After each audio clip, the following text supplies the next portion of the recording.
시편 128 그리고 129편입니다. 여호와를 경외하며 그의 길을 걷는 자마다 복이 있도다. 내가 내 손이 수고한 대로 먹을 것이라. 내가 복되고 형통하리로다. 내 집 안방에 있는 내 아내는 결실한 포도나무 같으며 내 식탁에 둘러앉은 자식들은 어린 감람나무 같으리로다. 여호와를 경외하는 자는 이같이 복을 얻으리로다. 여호와께서 시온에서 내게 복을 주실지어다. 너는 평생에 예루살렘의 번영을 보며 내 자식의 자식을 볼지어다. 이스라엘에게 평강이 있을지로다. 이스라엘은 이제 말하기를 그들이 내가 어릴 때부터 여러 번 나를 괴롭혔도다. 그들이 내가 어릴 때부터 여러 번 나를 괴롭혔으나 나를 이기지 못하였도다. 밭가는 자들이 내 등을 갈아 그 고랑을 길게 지었도다. 여호와께서는 의로우사 악인들의 줄을 끊으셨도다. 무릇 시온을 미워하는 자들은 수치를 당하여 물러갈지어다. 그들은 지붕의 풀과 같을지어다. 그것은 자라기 전에 마르는 것이라. 이런 것은 베는 자의 손과 묶는 자의 품에 차지 아니하나니 지나가는 자들도 여호와의 복이 너희에게 있을지어다 하거나 우리가 여호와의 이름으로 너희에게 축복한다 하지 아니하느니라. 여러분 행복하십니까? 아니 뚱딴지같이 뭘 행복하냐라고 묻느냐 하실 수도 있을 것 같습니다. 행복하냐? 하루하루를 살아가면서 사실 그렇게 생각해 보지 않는 질문이 아닌가라는 생각이 듭니다. 우리가 이민의 삶을 살면서 참 많은 것을 이루었고 또한 많은 것을 성취했는데 과연 그 중에 행복이라는 것이 있는가? 문득 생각이 들었습니다. 그런 이야기가 있죠. 한국의 경제 지수가 참 높아지는데 지금은 G7이라고 그러나요? 그러니까 세계 경제 순위로 보자면은 7등, 8등 그 정도 와 있는 것 같습니다. 그런데 어느 설문조사가 한국인의 행복 지수가 뭐냐라는 것을 알아봤더니만 그게 비하지 못한다라는 결과를 찾았다라는 이야기를 들은 것이 기억이 납니다. 돈은 세상에서 7번째로 많은 나라가 됐는데 그 국민들이 행복하냐, 하루가 정말 기뻤느냐라고 물어봤을 때 그렇지 않다라고 대답하는 사람들이 많았다라고 하는 거예요. 특별히 40대 가장들이 가장 힘들다, 불행하다라고 대답을 했다고 합니다. 삶의 흥미를 느끼지 못하고 위기감에 빠져 있고 여러 가지 책임과 또한 업무로 인해서 엄청난 스트레스를 받기 때문에 행복하지 못하다라고 했다고 합니다.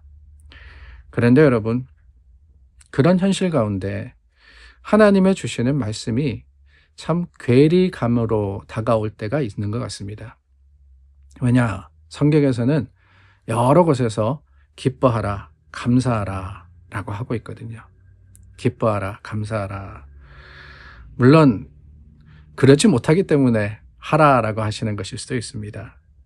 그러나 또 다르게 생각해 보자면은 하나님께서 그렇게 말씀하실 때는 말씀대로 우리가 행해야 하는데 여전히 그러지 못하다라는 부분에 있어서 조금은 부끄럽고 조금은 민망한 거 아닌가라는 그런 생각도 해봅니다.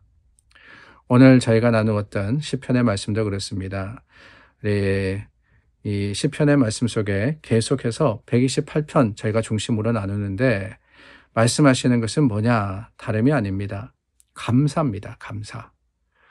하나님께 감사함으로 우리가 나아가는데 어떻게 그럴 수 있느냐?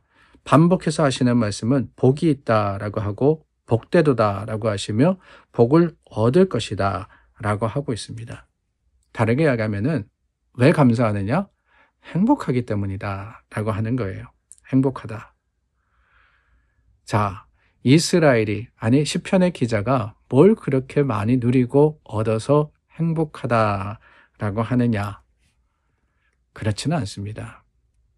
그러나 이 말씀들 가운데 한 가지 특징이 있는데 그것은 다름이 아니라 스스로 행복하다라고 하는 것이 아니라 여기서는 복을 얻는다라고 표현을 하고 있다라는 거예요. 다르게 이야기하면 뭐냐? 내가 복을 취한다가 아니라 얻는다라고 하는 것은 수동적인 의미를 가지고 있습니다. 행복을 느끼는 것은 나지만 내가 행복합니다. 오늘 말씀에 있는 것으로 인해서 내가 감사할 수 있고 행복할 수 있고 기뻐할 수 있습니다. 그러나 그것을 주는 주체가 누구냐? 내가 아니라는 거예요. 내가 뭔가를 해서가 아니라 그 행복을, 복을 주시는 분이 계시는데 그 분이 누구냐? 그분이 바로 하나님이시라고 하고 있습니다. 하나님께서 우리에게 이런 복을 주십니다. 라고 고백하고 있더라는 거예요. 세상이 착각하고 있는 것이 바로 그게 아닐까요? 우리는 내가 뭔가를 해야지만 성취할 수 있고 그 성취감이 바로 행복이라고 생각을 합니다. 그러나 하나님이 주시지 않으면 아무리 많은 것을 얻었다, 많은 것을 우리가 가졌다라고 한다 할지라도 한 가지 빠지는 게 있는 거예요. 바로 복이라는 게 빠집니다. 복. 여러분 오해하지 마시기를 바랍니다. 복과 그리고 내가 누리는 부는 다른 겁니다. 복이라는 것은 부가 없어도 되고요. 어떤 다른 것들을 내가 누리지 못해도 여전히 느낄 수 있는 거지만 여러분 부라는 것은 아무리 많이 가지고 아무리 많이 우리가 참 누린다 할지라도 거기에 복이 없을 수 있는 거예요. 그래서 성경이 고백하는 건 뭐냐? 하나님이 주시는 복으로 우리가 행복할 수 있다라고 하는 겁니다. 그 복이 뭐냐라는 것을 구체적으로 말씀하고 있는데요. 2절 말씀해 보니까 네가 손으로 수고한 대로 먹을 것이다. 복되고 형통하다라고 하고 있습니다. 자, 쉽게 이야기하자면 너 일하는 게 행복이야. 그렇게 이야기하시는 거예요. 수고함으로써 먹을 수 있는 것, 수고함으로써 우리가 가질 수 있는 것, 이거 복입니다. 물론 신앙인들은 일확천금을 꿈꾸는 것도 아니고요. 욕심을 부리는 것도 아닙니다. 그러나 땀 흘리면서 수고하고 노력하면서 일하는 것, 이것은 감사의 제목이 아닐 수가 없습니다.